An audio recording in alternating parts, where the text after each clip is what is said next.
Oh, I have one of my favorite people on the planet, Casey Stern, joining us. The KD thing is resolved. And folks, I know you've been annoyed. Some of you, at least the vocal minority maybe, are just upset about the KD talk. You're going to get one more day of it. Tough, you know what. But there's an impact here on the Warriors. And I want to talk with Casey Stern about the bookmakers and why, despite the fact that the Nets are overrated, despite the fact that the Lakers are trash, the odds makers still put them up there as favorites or totally overinflate them. I'm going to explain why, but most importantly, we're going to get Casey Stern's insights. That's all coming up next. This is Locked On Warriors. You are Locked On Warriors, your daily Golden State Warriors podcast. Part of the Locked On Podcast Network, your team every day.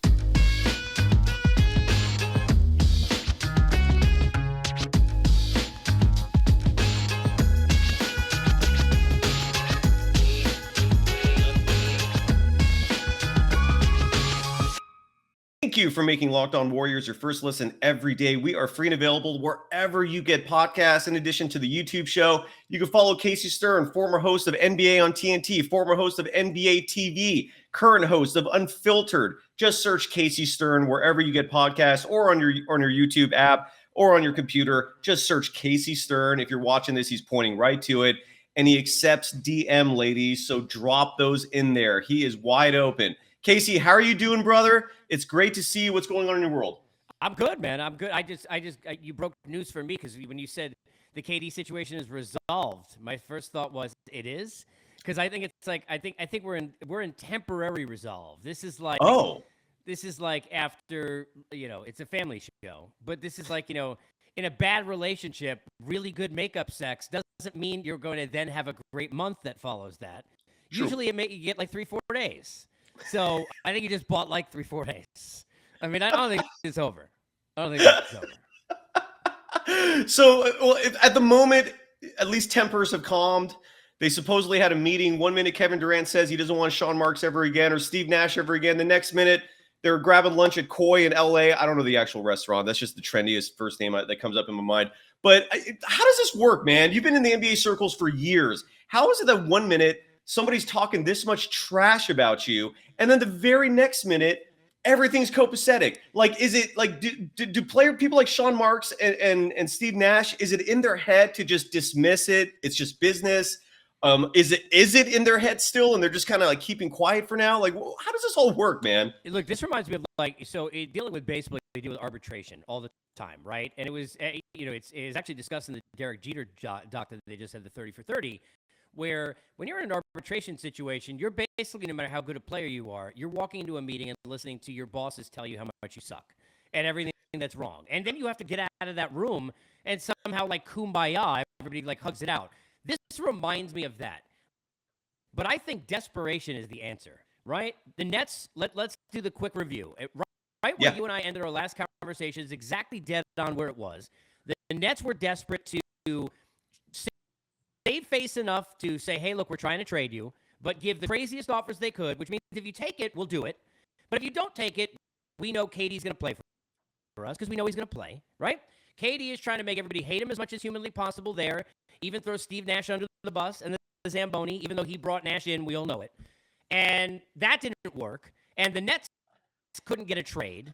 And Memphis is like, no, I'm not giving you Desmond Bane. Desmond Bane has been in the deal. Like, Bane would have been more valuable. Desmond Bane's been in the deal in the spotlight for like 3 seconds, and they're like netting him for Kevin. Nobody wants to put up with the Nets. They knew they weren't serious. They knew they didn't want to trade him. So when both sides get desperate enough, I think it comes to a point where, who knows, KD could have gotten on the phone with Kyrie, and Kyrie could have said, dude, I'm stuck here. The least you could do is play for a year, right? And then recomplain and start it over again. That could have happened. Very fair, right? I mean, Kyrie's going to be there, right? And why is he there? Because KD wanted him there in the first place, right? I think behind the scenes, desperation on both sides. And now the question becomes, can everybody move past it? And the answer I have for you is no. No. That would be N-O. No chance, no way, no how, never going to happen. Neither side has passed it. Steve Nash looks at Kevin Durant and says, you didn't want me here? Like, are you serious? Like, how am I supposed to? Imagine the huddle. Just imagine You got Kyrie, who lives on a different earth than we live on, and Steve Nash trying to tell KD what to do, which, I mean, KD, which personality do you tell, right? Not a good situation. Not a good situation.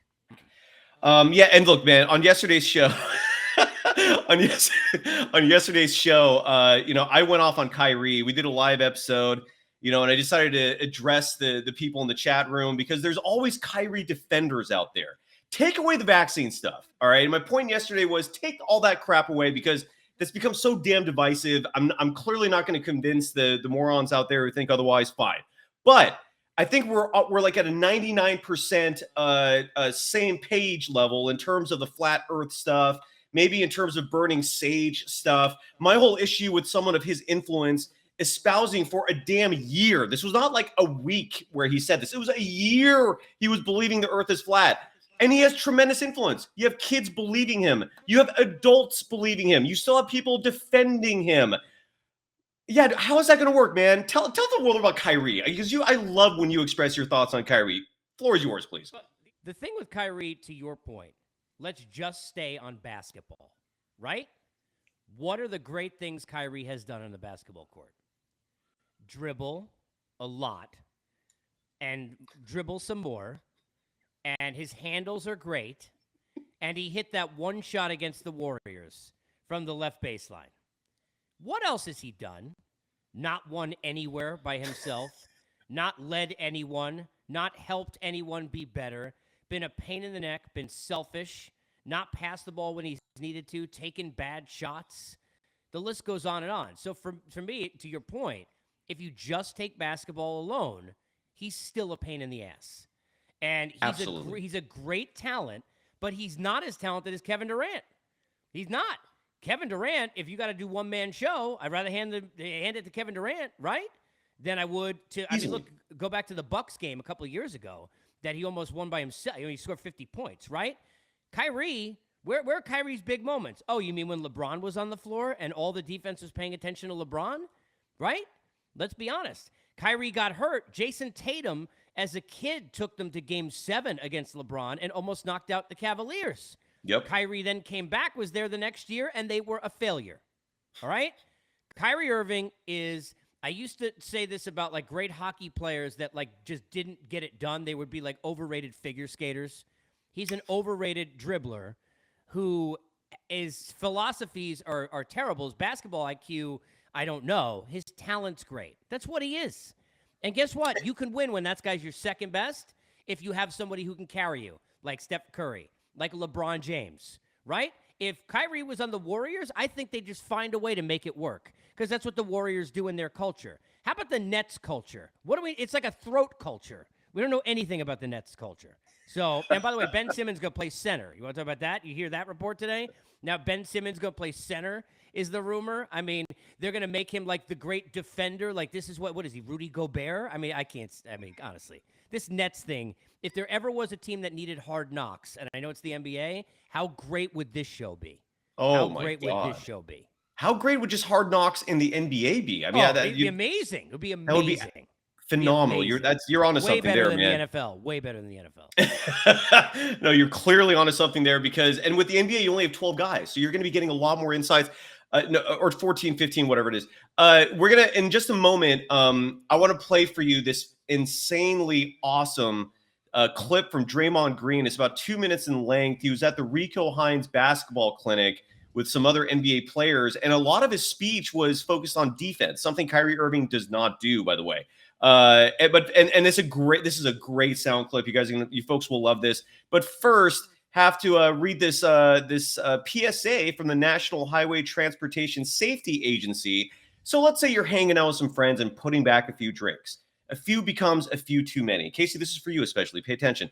As the evening comes to an end. I was writing it down actually at the time, but go ahead. As the evening comes to an end and people start to head out, you think of calling for a ride, right?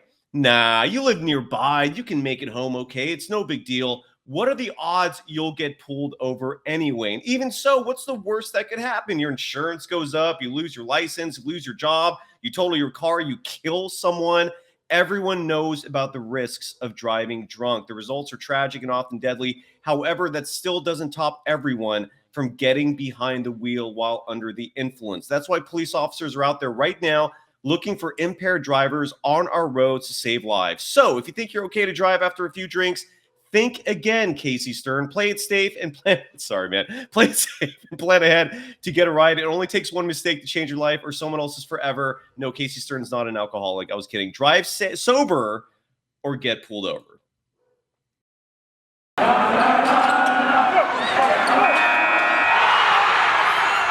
You are Locked On Warriors, your daily Golden State Warriors podcast. Part of the Locked On Podcast Network, your team every day. Thank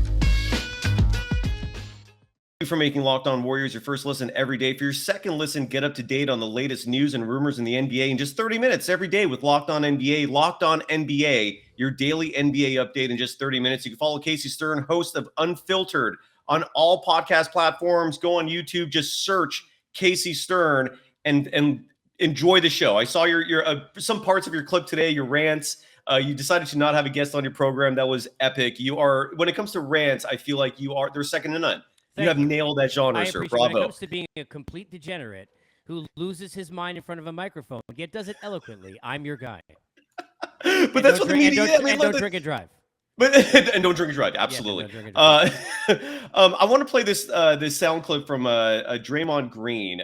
This was part of that Rico Hines basketball clinic, and this was fantastic. And I'm really stoked that they edited out all the expletives because Draymond Green has a potty mouth. Shame on you, buddy. I'm kidding. I don't care less. But for the kids watching, this is awesome. So here is Draymond Green. I started talking to you. You started getting the ball. You want to take jump shots and never crash the offensive board again. You're not going to make it shooting jump shots. You're going to make it by hustling and getting offensive rebounds, getting stops. You know what I'm saying? Gabe, I just beat you in all these sprints. That's bullshit. And it's my first time on the court. Up and down. That's bullshit. You trying to make a team. How you going to make it? If Pascal Siakam is outrunning you, if Fred VanVleet is outrunning you, you'll never You know what I'm saying? So we can talk IQ shit all we want.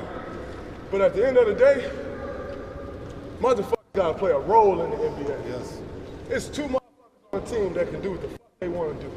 And 13 other motherfuckers, they got to play a role that can do what the fuck they want to do. Everybody else got a role. So you're going to either master your role or you're going to get the fuck out. And it's just that simple. And running hard, 2-minute sprint, really? Motherfuckers on the job? That's bullshit. You don't work hard. And don't tell me, oh, it's just the end. Because that's the end of the fucking playoffs. Ask them how hard it is to win a championship. The end. Why motherfuckers lose? Because they can't get to the end. You can't get to the end. So I watched y'all do this 2-minute sprint, and maybe 10 people took it serious. There's 40 motherfuckers in here. Maybe 10 people took it serious.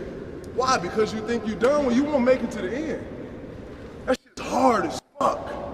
And when you finish, you're exhausted. And everybody sitting here, nobody's exhausted. You're gonna push your fucking selves. It's like 35 motherfuckers. Do this. The lounge right there, they stop. Do this.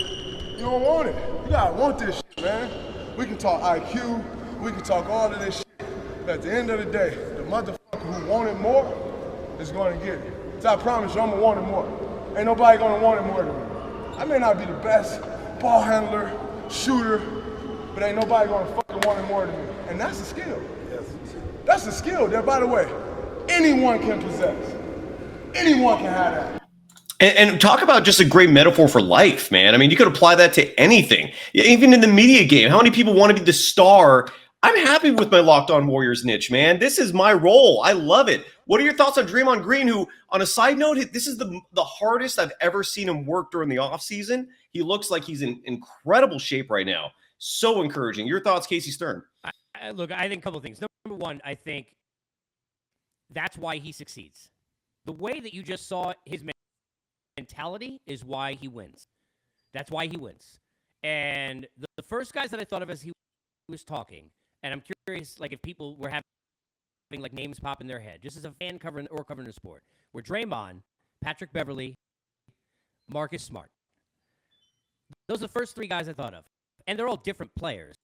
Yep. But Patrick Beverley is not he's a very good defender. but he's a great defender because he wants it. He's a great defender because he refuses and is relentless, right? Yep. That's the skill he uses to play defense, right?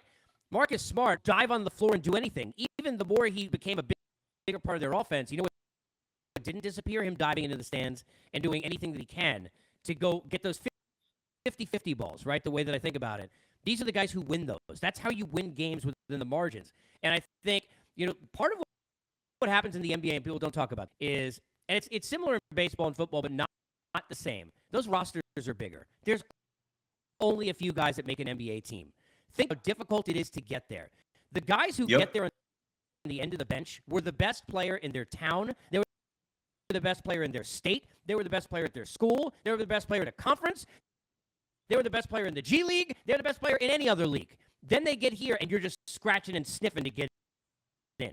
Yep. And to me, that mentality is something that if you don't have leadership like Draymond and those guys, those veterans, Udonis Haslem, great example, right? Why is he so valuable? Iggy when he was here, right? All that. If you don't have those guys to help these kids understand that, hey, look, you're not the stud anymore, right? So now you got to get your ego out of the way and find a way. A lot of guys can't do that. A lot of guys fail at this level because they average 25 in college at some small school. They get drafted in the first round because of all the ways they jump and all these combine things, and then they can't hack it when they get to the bigs. Can't get there. You're absolutely right, man. That is a great way to put it. And I do a podcast with Rick Barry, and we talk about defense a lot. And as someone, I played basketball for a long time in my life. Defense is not that complicated. A lot of what goes into being a great defender is the hustle aspect of it. It blows my mind a little bit how many players just don't want to do that. Like James Harden comes to mind a lot. Like Kyrie Irving comes to mind. Players that just kind of stand there and just want to be the focus offensively. And then when it comes to defense, they just kind of half-ass it. I don't know if they're doing that to save energy, but then you think of players like Klay Thompson who like give their all on both sides. Yeah, man. So kudos to Draymond Green. I also want to play this clip. I believe yesterday, was it today or is it yesterday that was the anniversary of Kobe Bryant's passing, which pretty much just put the world in the dark. I mean, the world has changed forever. I mean, the pandemic started soon after that. I really do feel like Kobe Bryant died and the world just went, yeah, I'm done. I'm done. I'm done with you people. Like, so was that today or yesterday? I can't remember. We're recording this on August 24th. I don't remember the date that I thought it was earlier. I don't remember the exact date. I just know that I was on the air the day that he passed, the night that we did that show on NBA TV for hours, and it was with Grant and Zeke and Candace, and it was one of the more like emotional nights. Not for as a fan. I think we all everybody's got their own feelings. Forget about Kobe if he's on your team. That you feel sad. I always say this. It's like you're more sad, I think, if you're a human being because somebody that young lost their life and other people in that, right? I mean, that's the first thing I go to. I don't care, like, when they put their lower third on TV, how many points they scored. I don't really care. Like, we're talking about somebody's life at that point, right? But to see the people in the NBA family and their relationship with him and just how sad they were, it's like, it was probably the weirdest time I was on air doing NBA was I was on air the night that Craig Sager passed and hosted that show. And this was probably second to that in terms of it's a weird dynamic because you're talking about somebody and you're like, look, I don't care how many championships or how great a player he was. This is a father, a husband, a human, and don't forget there are a lot of other people who were there who passed away too. Very sad. Yeah, and I don't know about you, but I really felt like it was such a shock because of all the people that I would have envisioned passing away at a young age. Kobe Bryant was just not one of them. I really thought he would be like 90, 100 years old someday, just still espousing, opinions on basketball. It was a shock, man. And, I sympathize with everyone in the Laker fan base and just everyone, period. I mean, I love Kobe, man. I did love him as a human being. I loved his intensity, his drive for winning. You don't see that often. I did. I liked him a lot as a human being and as a player. It was a shock, dude. It was just crazy, the impact. And yeah, you were working on. If Kevin Durant had Kobe's mentality, he could lead the Nets to a championship no matter where he go with him. Absolutely. He's talented enough to do it. 100% with you on that. And I want to play this this Kobe soundbite real quick, simply because he was talking about the Warriors, and more specifically the Splash Brothers. And this quote, I remember this, like, watching this when this interview first played, and I thought, my God, if this is how Kobe feels, the Warriors dynasty is real, man. So here's Kobe just real quickly talking about Steph and Klay. Has a Kobe instinct about them. No, that's, there's several of them, I think, out there right now that approach the game, extremely, extremely seriously. And I get a kick out of watching Golden State play because, they seem very unassuming. Klay and Steph seem very calm and nice guys. And those guys are stone cold killers, man. They don't care about what you think of them. They don't care about if they make a game-winning shot or miss it. They're out there to do their job, and they have a very strong sense of killer instinct. There you go, man. And I've seen other players say that as well. And Dub Nation, you are stoked that is the backcourt for the Golden State Warriors. Got to give some love to BetOnline here real quick, and pay attention to this read because we're going to get into some interesting spreads. BetOnline.net is the fastest and easiest way to check in on all your betting needs. Find all your favorite sports and events at the #1 online sports for odds, lines, and games. And I want to share this line because ever since Kevin Durant supposedly resolved things and everything's copacetic for the moment over in Brooklyn Nets land, the line has been revised. So right now, I want to share, I want to share this screen here, which I'm struggling finding. Here we go. All right. So for the YouTube audience, you can see this. I'm obviously going to enunciate this for people listening on the podcast. The Brooklyn Nets title odds went from 14-1 to 15-2 or 7.5-1 just overnight, the moment this thing got resolved. What's really crazy about this, for the 2023 NBA championship odds, the Golden State Warriors were initially the favorites, and as time has gone on, they're now third.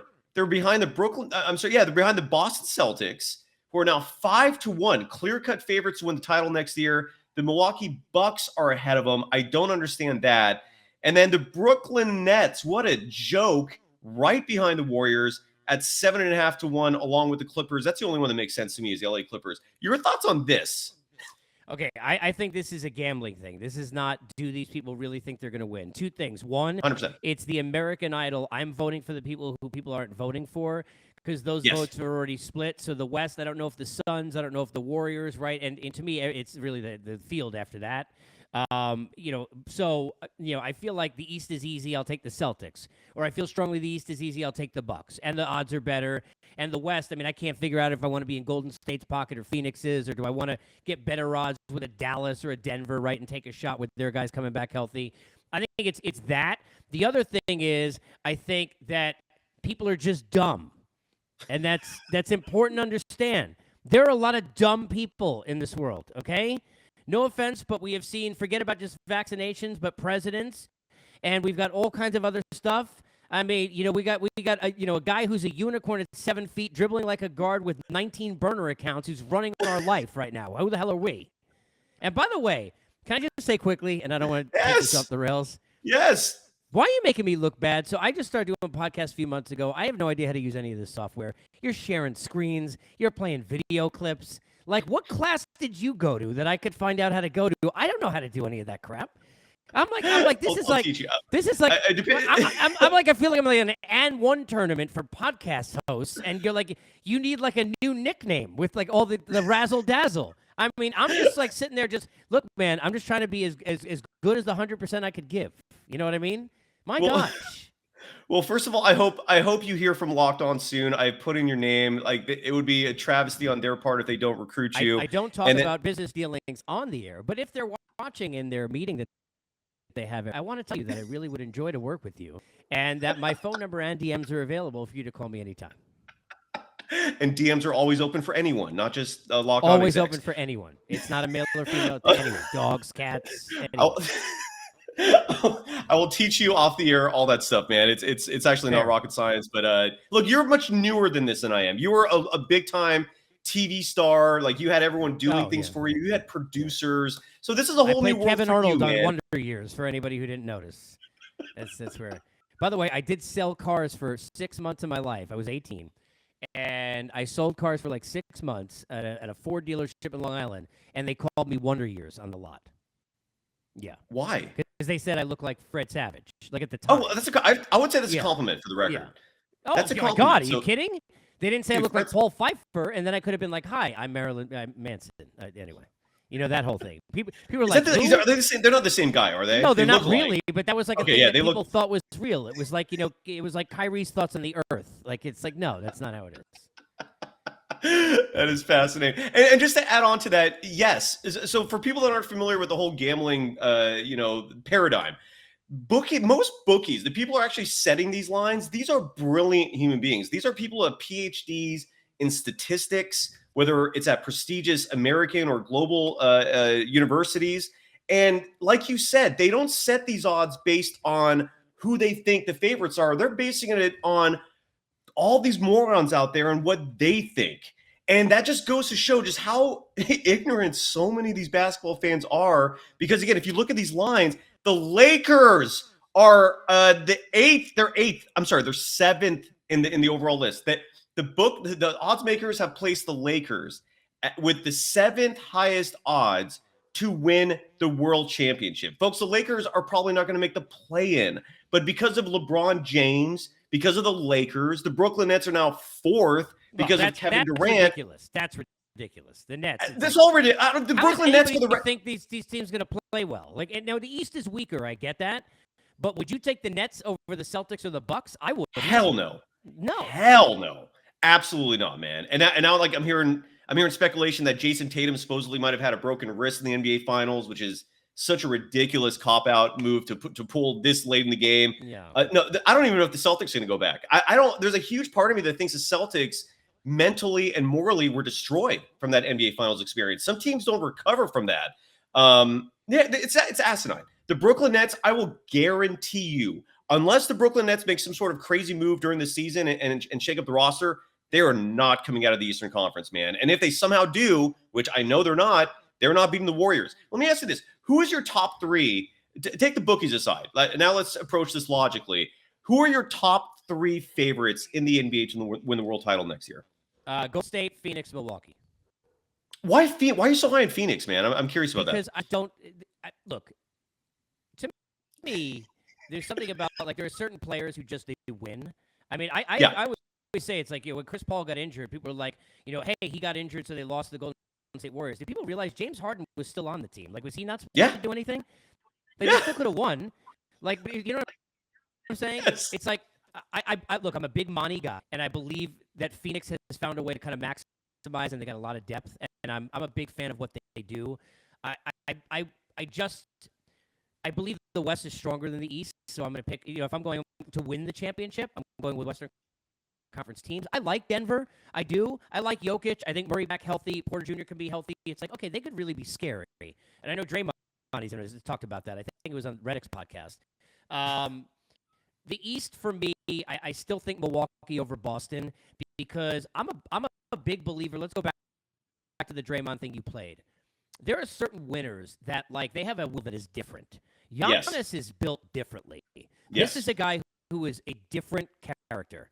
He, in the offseason, after they got knocked off, I imagine him taking like one day with his family and then saying, sorry, honey, get back into the gym. And I got to fix and be better. And that's how that team follows his lead. I think Milwaukee is going to be very difficult to beat East this year. I'm curious your take on that. I think because I agree. I'm a big believer in Giannis. And I think whatever they needed to fix up, I think they will better themselves. I think Milwaukee is the best team in the East this year. 100% with you. I think they're easily the favorites coming out of the East. This is why I'm a little shocked about the Phoenix thing. You and I are on the same page about almost everything.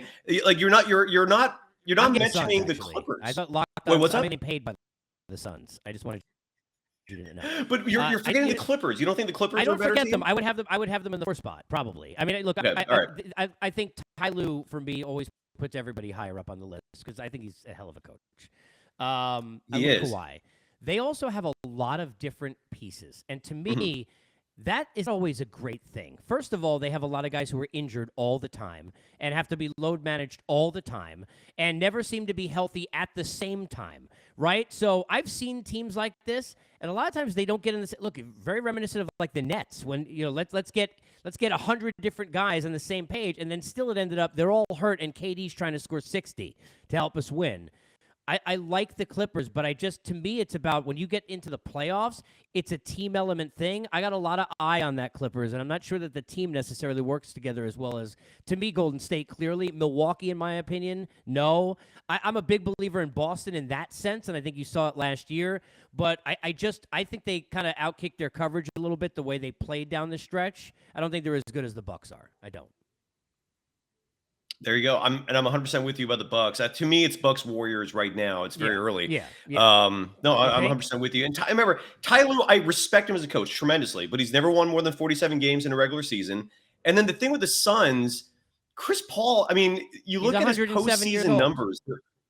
He's 107 years old. Absolutely. By the way, that was the longest ad read in broadcasting history. Just to finish up, BetOnline continues to be the top online resource for all your sports wagering information. BetOnline, it's where the game starts. We're wrapping things up. You got to run. Do we have time for what's your calendar? Do you have to run? Are you up against clock?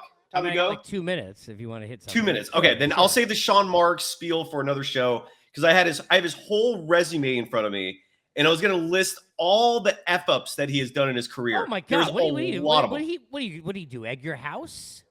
No, but.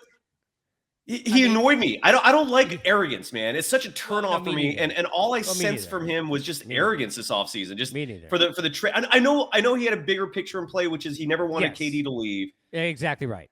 But it's still it was just so the whole thing was just so damn insulting to me. As much as KD deserves 95% of the blame, Marks deserves blame too, man. And I don't know. I just see people hype him up so much. I remember like a year ago, I'd come out and say opinions and the response would be like, well, Sean Marks didn't want him. I'm like, who cares what Sean Marks wants? Like, why is his opinion so damn valid? Just because he had Popovich as a mentor for a year or two? Anyway, so yeah, I was going to blast him, but we'll save that for another show. Anything else you want to promote, man? I could talk Unfiltered. Jump on Unfiltered. Please get on the bandwagon, Unfiltered Revolution. If in my Twitter bio, you'll see you can subscribe to my YouTube channel, and I got all kinds of videos there, including I always put up videos like and throw them on there when we do stuff together.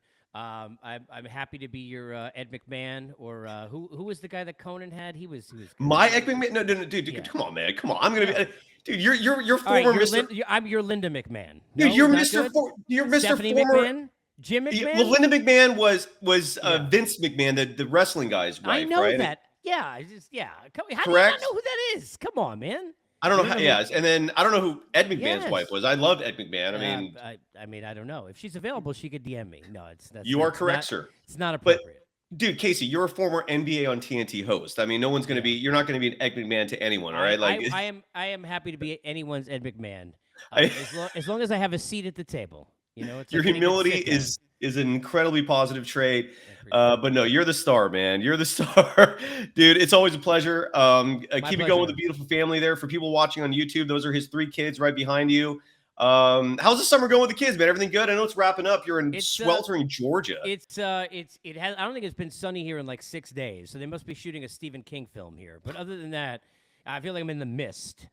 Which nobody even saw, so nobody even understands that reference. That's a creepy ass movie, man. It's not Sierra Mist; it's The Mist. That is a creepy movie, by the way. Yeah, creepy. Kids are back in school; everything's good, and right now I'm just I'm locked on fantasy football beginning, and Labor Day is coming, and the best way to spend all of that time is with one hand with a Built Bar. Another with your phone where you're betting online, and in the passenger seat while someone else is safely driving. Do you bet on preseason football, by the way, or is that? I do not, because I'm not a moron. No, there's so many degenerates out there, man. No, Like if you're betting, I do not, because I'm not a moron. I'm not going to bet on like the guy who's going to be working at Applebee's next week in the fourth quarter being the tight end. No. All right, we're done. I love you, brother. Thank you so much, man. That was Casey Stern. Follow him on Twitter at Casey Stern. Follow me. Dog Surf Roadshow is my handle, and Locked On Dubs is the handle for the show. Peace, everyone.